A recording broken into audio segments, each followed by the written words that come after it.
Hello friends, welcome to Apex Gurukul channel.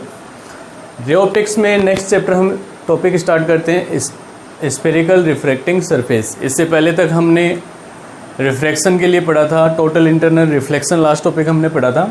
आज हम start करते हैं स्फेरिकल रिफ्रैक्टिंग सरफेस और अब यहाँ से हम काफ़ी सारी इक्वेशंस और फॉर्मूला अप्लाई करेंगे। ओके, तो देखो यहाँ से सबसे पहले स्फेरिकल रिफ्रैक्टिंग सरफेस का मतलब हम देख लेते हैं। तो देखो यहाँ पर हमारे पास वर्ड है, एक तो हमारे पास है स्फेरिकल, एक है हमारे पास रिफ्रैक्टिंग। तो इसका मतलब स्फेरिकल एक स्फेयर फॉर्म में सरफेस हुई, रिफ्रैक्टिंग यानी कि जहाँ से उसका रिफ्रैक्शन होगा। तो यहाँ पे देखो हमने मिरर के लिए पढ़ा था और वो मिरर हमारे पास था, एक तो था मेरे पास कॉनकेव और एक था मेरे पास कॉन्वेक्स, राइट। तो ये हमारे पास कॉन्वेक्स सरफेस। अब अगर देखो यहाँ से अगर मैं इसके आगे एक मीडियम ले लूँ और ये मीडियम इस तरह से लिया और इसके आगे भी एक मीडियम ले लिया मैंने और वो मीडियम मैंने इस तरह से लिया, और सेकंड कंडीशन मैं यहाँ पे मान लेता हूँ कि इस सरफेस के इधर जो मीडियम है वो मीडियम कौन सा है, रेयर मीडियम, और यहाँ पे जो मीडियम है वो मेरे पास डेंसर मीडियम है। तो इसका मतलब ये हुआ कि इस सरफेस के इधर तो रेयर और इधर है वो डेंसर, तो यहाँ से रे ऑफ लाइट आएगी तो उसका रिफ्रैक्शन होगा। तो इसलिए इस सरफेस को हम क्या नाम देते हैं, स्फेरिकल। स्फेयर फॉर्म में रिफ्रैक्शन होगा इसलिए स्फेरिकल रिफ्रैक्टिंग सरफेस। तो ये हमारे पास कौन सी सरफेस हो जाएगी, it is concave refracting surface. Clear. तो एक सरफेस तो हमारे पास ये आ जाएगी। दूसरी देखो यहाँ पर ये मेरे पास कॉन्वेक्स फॉर्म में सेम वही कंडीशन, ये यहाँ पे जो मीडियम है वो रेयर है और यहाँ पे जो मीडियम है वो कैसा है, डेंसर। तो इसका मतलब ये जो सरफेस होगी वो कौन सी होगी हमारे पास, कॉन्वेक्स रिफ्रैक्टिंग सरफेस। क्लियर। दो पॉइंट हमारे पास ये लेंगे।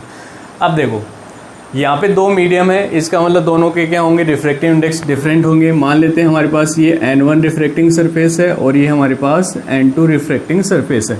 इसी तरह यहाँ भी इसका N1 मान लिया refracting surface, sorry refractive index N1, यहाँ पे रिफ्रैक्टिव इंडेक्स N2, यहाँ पे N1 और यहाँ पे N2। अब यहाँ पे हम रिलेशन फाइंड आउट करते हैं कि इन दोनों रिफ्रैक्टिव इंडेक्स के बीच रिलेशन क्या होगा।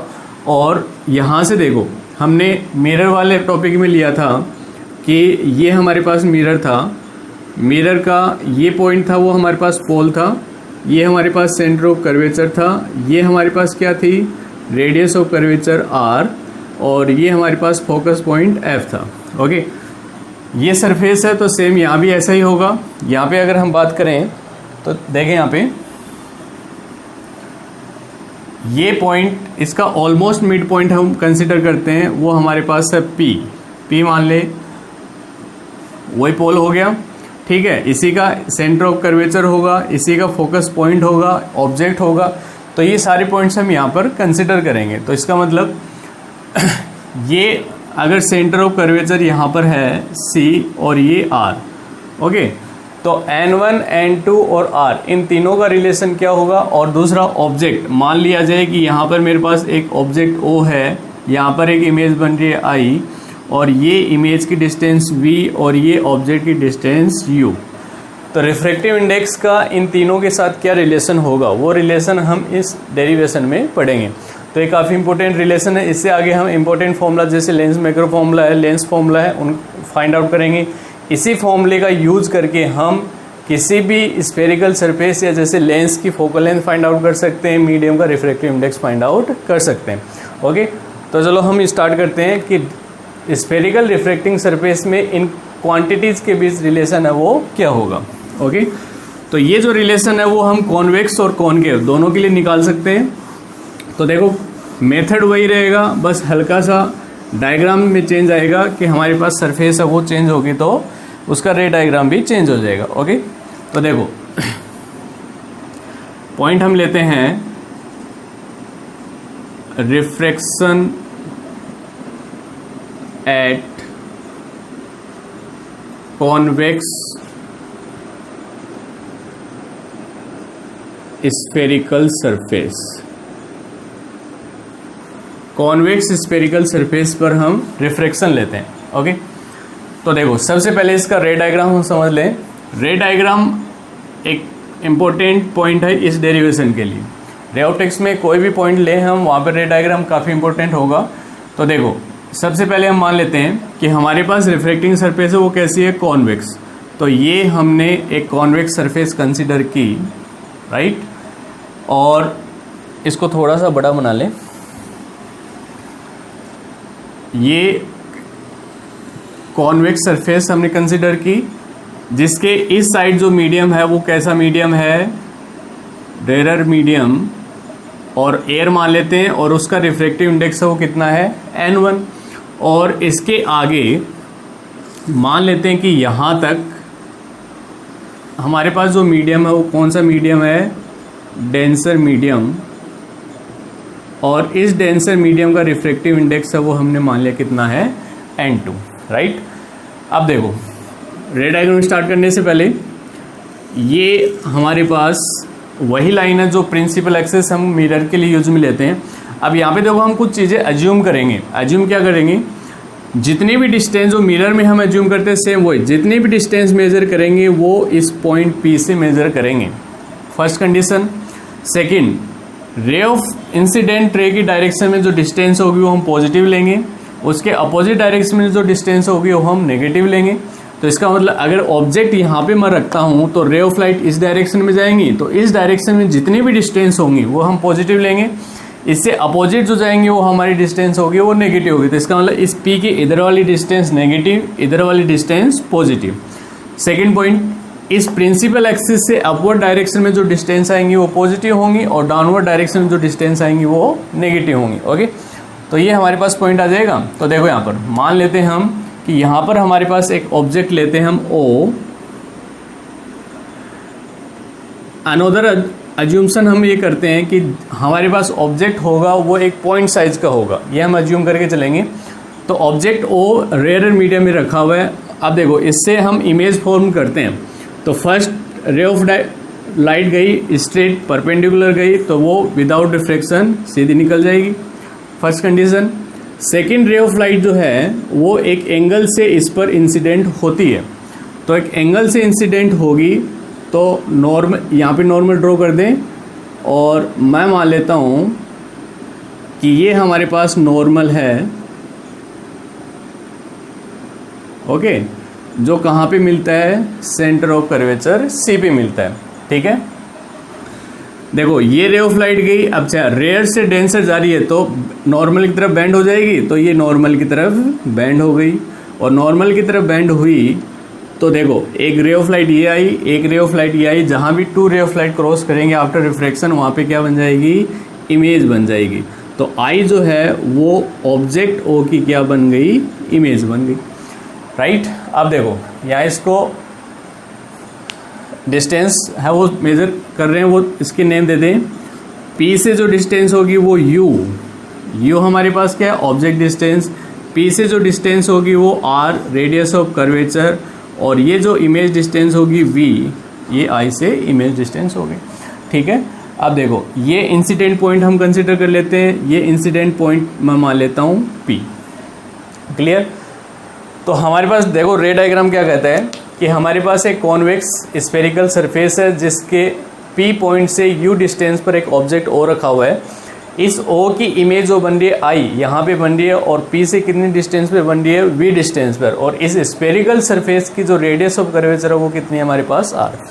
अब हमें रिलेशन निकालना है N1 N2 U V R के बीच में, और वो रिलेशन देखो क्या होता है, वो रिलेशन हमारे पास होता है N2 divide by V minus N1 divide by U is equal to N2 minus N1 upon में R।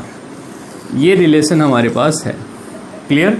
तो बहुत ही सिंपल सा डेरिवेशन है, इस डेरिवेशन को हम यहाँ पे प्रूव करते हैं। तो देखो यहाँ से हमें एक ये वाली डिस्टेंस यूज में लेनी पड़ेगी PM। तो PM को एक स्ट्रेट डिस्टेंस के लिए मेजर करने के लिए मैं यहाँ पर एक परपेंडिकुलर ड्रॉ करता हूँ। तो M से एक परपेंडिकुलर मैंने ड्रॉ किया जो मान लिया जाए कहाँ पे आ रहा है, पॉइंट N पे, ठीक है। तो तो देखो पॉइंट एन जो है वो पी के बहुत ही क्लोज है, तो इस कंडीशन में हम एम पी को नियरली इक्वल लिख सकते हैं एम एन की, ओ एन को नियरली इक्वल लिख सकते हैं ओ पी के, ठीक है ना। तो जितनी भी डिस्टेंस है उसको हम इस तरह से कंसिडर करेंगे कि एन और पी है वो एक ही जगह पे लाई कर रहे हैं, ठीक है।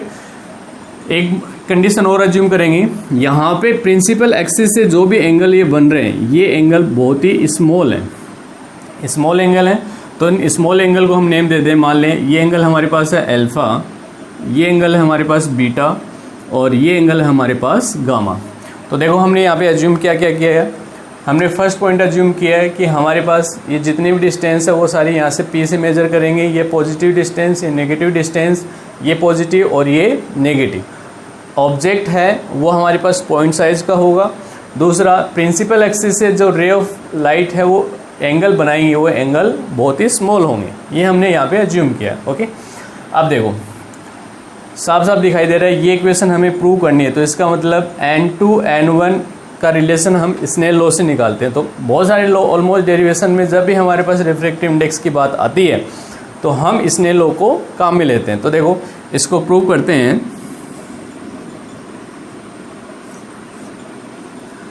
देखो, let an object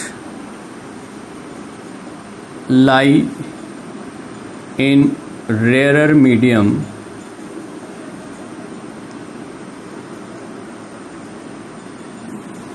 of refractive index n1 whose image I formed in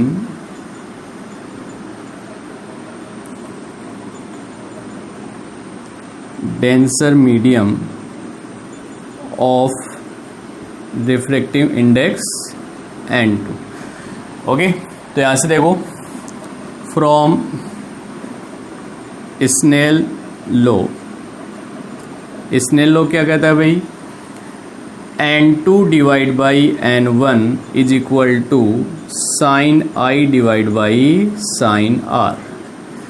n2 divide by n1 है वो किसके इक्वल होता है, sine i divide by sine r के इक्वल। अब इनको क्रॉस मल्टीप्लाई कर दें, तो क्रॉस मल्टीप्लाई करेंगे तो हमें क्या मिलेगा,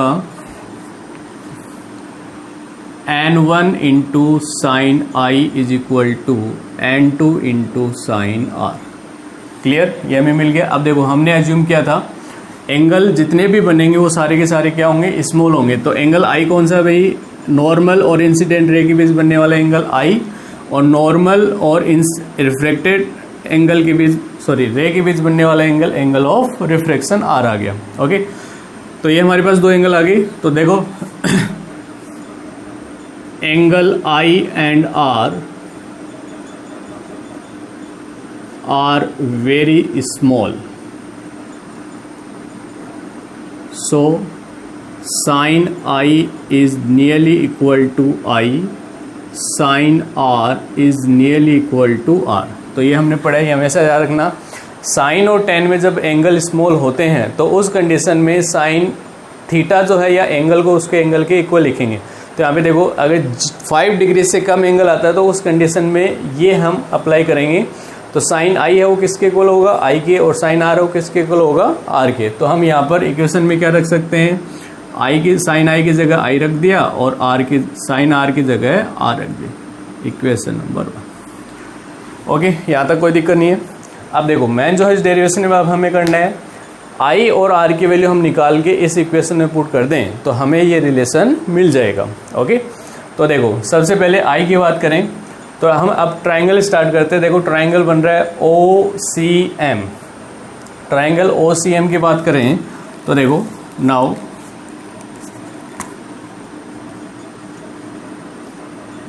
from triangle O C M, O C M में देखो एक्सटर्नल एंगल जो है वो ऑपोजिट इंटरनल एंगल के सम के इक्वल होता है। तो इस ट्राइंगल में एक्सटर्नल एंगल जो बन रहा है वो क्या बन रहा है, आई, किसके इक्वल होगा, ऑपोजिट एल्फा और गामा, इन यानी कि ये एंगल नहीं होगा, इससे अपोजिट एल्फा और गामा के सम के इक्वल होगा। ये प्रॉपर्टी हम काम में लेंगे।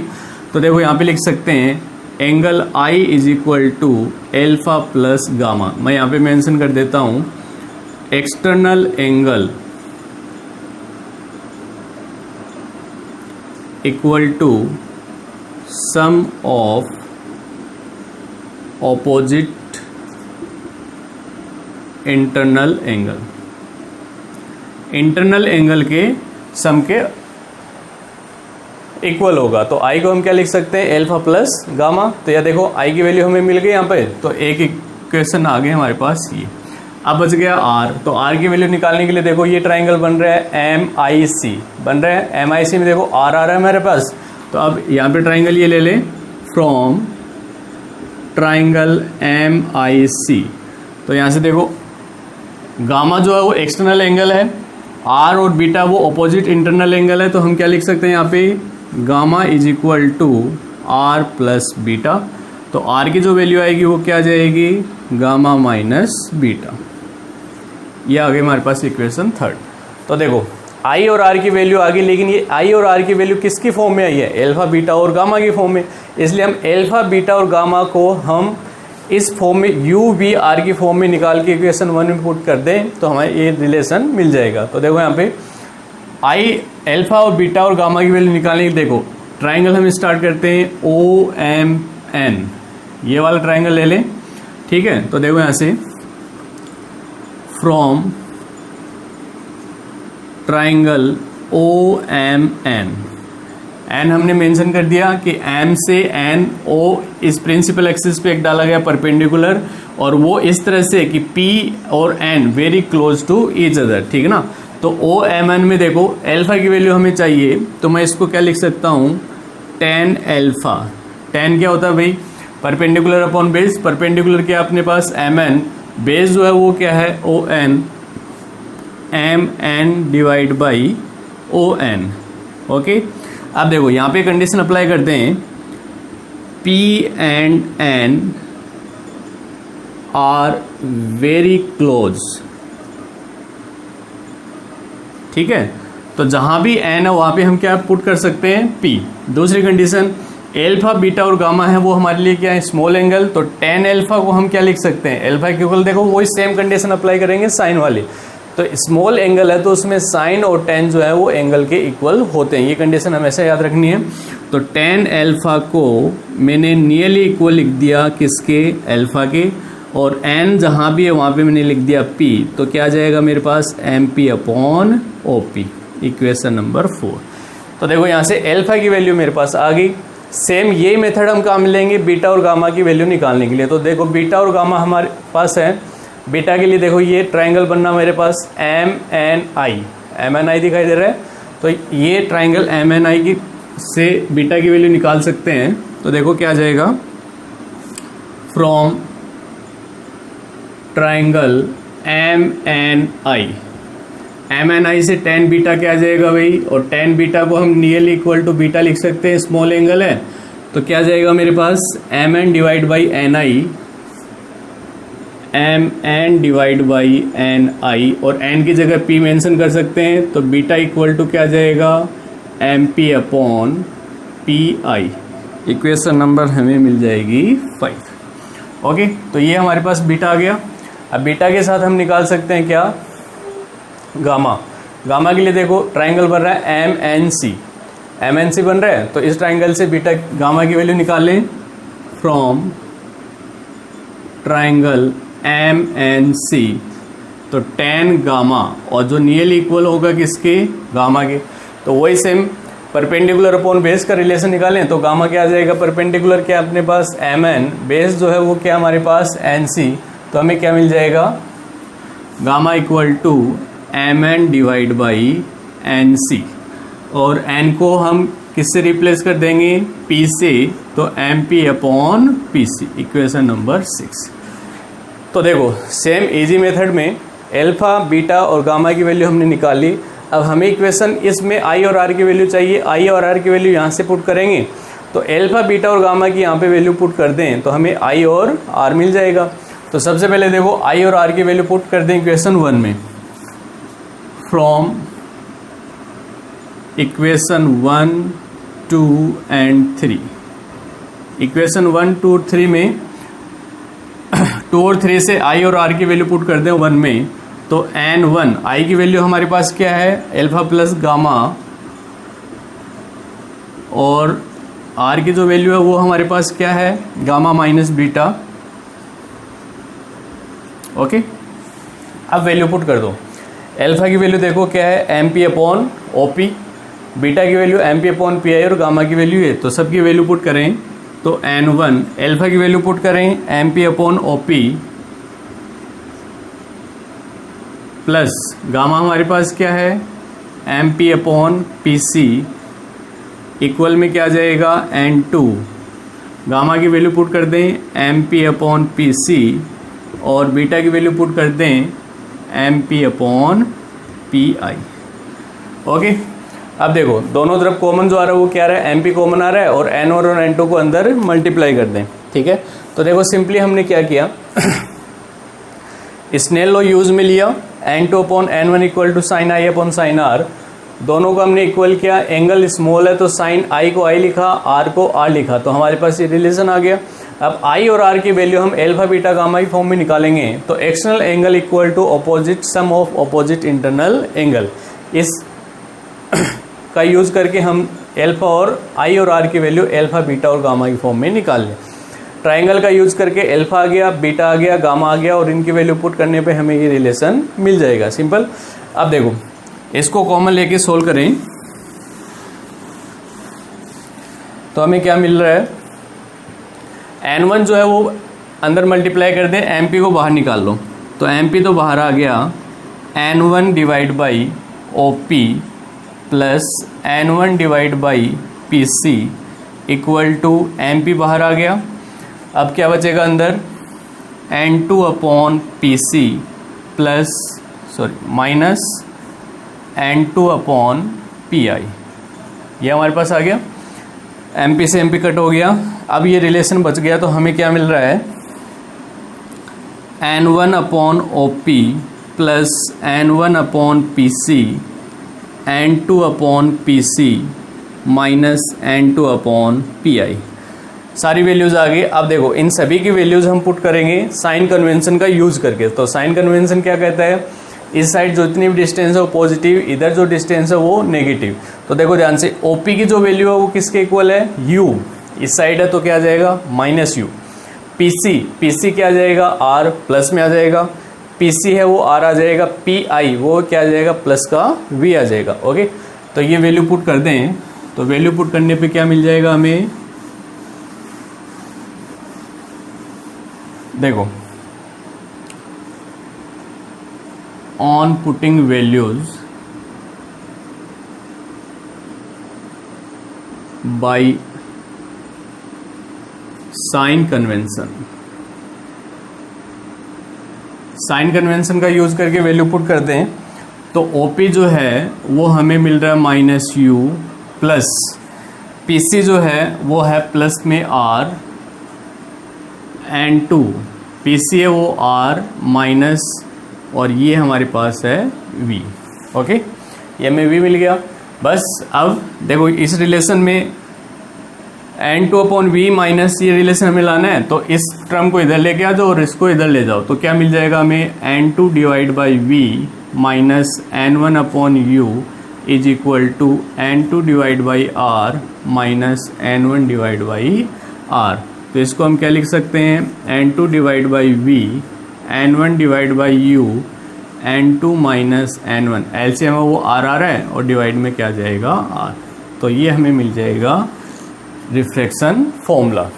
इसको हम रिफ्रैक्शन फॉर्मूला भी बोल देते हैं कई बार, ठीक है। तो ये रिफ्रैक्शन फॉर्मूला हमें मिल जाएगा, ठीक है। तो सिंपल सा डेरिवेशन है, बस मेन पॉइंट है वो याद रखना है कि स्नेल लॉ रिफ्रैक्टिव इंडेक्स आ रहा है तो हमें स्नेल लॉ का यूज़ करना पड़ेगा। अब देखो तो रिफ्रैक्टिव इंडेक्स से हम स्फेरिकल सरफेस से जब रिफ्रैक्शन हो रहा है तो रिफ्रैक्टिव इंडेक्स का ऑब्जेक्ट डिस्टेंस, इमेज डिस्टेंस और रेडियस ऑफ कर्वेचर के साथ रिलेशन फाइंड आउट कर सकते हैं। अब इसी में देखो कंडीशन हम अब चेंज कर सकते हैं। अगर आपके पास कैसी भी कंडीशन आ जाए, जैसे देखो यहाँ पे जो इमेज बन रही है वो कैसी बन रही है, रियल कॉन्वेक्स सरफेस में इमेज है वो वर्चुअल बने, तब भी आपको यही मेथड काम में लेना है। बिल्कुल बस रे डायग्राम है वो चेंज होगा, बाकी कुछ भी चेंज नहीं होगा। वही हम स्नेल लॉ से स्टार्ट करेंगे, अल्फा बीटा गामा की वैल्यू आई और आर की फॉर्म में निकालेंगे और वैल्यू पुट करेंगे तो हमें ये रिलेशन मिल जाएगा। तो जितने भी रिफ्रैक्टिव स्फेरिकल रिफ्रैक्टिव सरफेस है उन सभी के लिए फॉर्मूला हम अप्लाई करेंगे। ओके, अब देखो एक छोटी सी कंडीशन इसमें चेंज होगी मीडियम के चेंज होने पर, वो मैं यहाँ पे बता देता हूँ क्योंकि वो आगे डेरिवेशन में हमें यूज में लेनी पड़ेगी। देखो यहाँ पर ऑब्जेक्ट है वो कौन से मीडियम में है, रेयर मीडियम में। इमेज जो बन रही है वो कौन से मीडियम में बन रही है, डेंसर मीडियम में ये बन रही है। अगर ये रिवर्स हो जाए, रिवर्स होने का मतलब ऑब्जेक्ट है वो कौन से मीडियम में हो जाए, डेंसर में। इमेज है वो कौन से मीडियम में बने, डेंसर में। ऑब्जेक्ट डेंसर में, इमेज है वो रेयर में। तो उस कंडीशन में हमें क्या करना है, N1 और N2 को इंटरचेंज कर देना बस। तो देखो यहाँ पे क्या आ जाएगा, if object lies in denser medium and image formed in rarer medium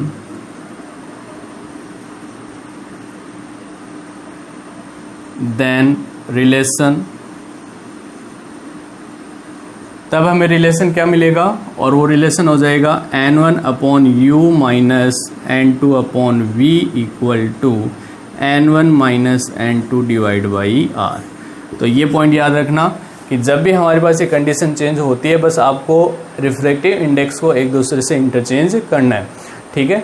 तो ये हमें रिलेशन मिल जाएगा। एक पॉइंट और देखें, अगर हमारे पास एक मीडियम है वो एयर है और दूसरा मीडियम कोई भी हो सकता है, वाटर हो सकता है, ग्लास हो सकता है, तो एयर का रिफ्रैक्टिव इंडेक्स कितना होता है, 1। तो एयर का रिफ्रैक्टिव इंडेक्स 1 है। तो इसी रिलेशन को अगर हम निकालें फॉर एयर मीडियम, तो एयर मीडियम में N1 जो है वो किसके इक्वल हो जाएगा, 1, और N2 को हम किसके इक्वल मान लें, N के इक्वल मान लें। N2 किसके इक्वल है, N के इक्वल। तो हमें ये रिलेशन जो मिलेगा वो क्या मिल जाएगा, N divide by V minus 1 upon U N minus 1 divide by R। तो डायरेक्टली हम ये फॉर्मूला अप्लाई कर सकते हैं। क्लियर। तो ये हमारे पास रिलेशन था रिफ्रैक्टिव इंडेक्स का, ऑब्जेक्ट डिस्टेंस, इमेज डिस्टेंस और रेडियस ऑफ कर्वेचर के साथ जब रे ऑफ लाइट है वो एक स्फेरिकल सरफेस से रिफ्लेक्ट होती है। ओके, नेक्स्ट चैप्टर में हम ये लेंगे कि हमारे पास इस स्फेरिकल सरफेस जो है, या फिर लेंस की बात करें तो लेंस में हमारे पास फोकल लेंथ किस तरह से फाइंड आउट करेंगे। तो लेंस में फोकल लेंथ फाइंड आउट करने के लिए हम एक फॉर्मूला डिराइव करते हैं और वो हमारे पास आता है लेंस मेकर फॉर्मूला, और उसके बाद लेंस हम स्टार्ट करेंगे। ठीक है, तो कंटिन्यू वीडियो को देखने के लिए इस चैनल से जुड़े रहिए। Okay, thank you.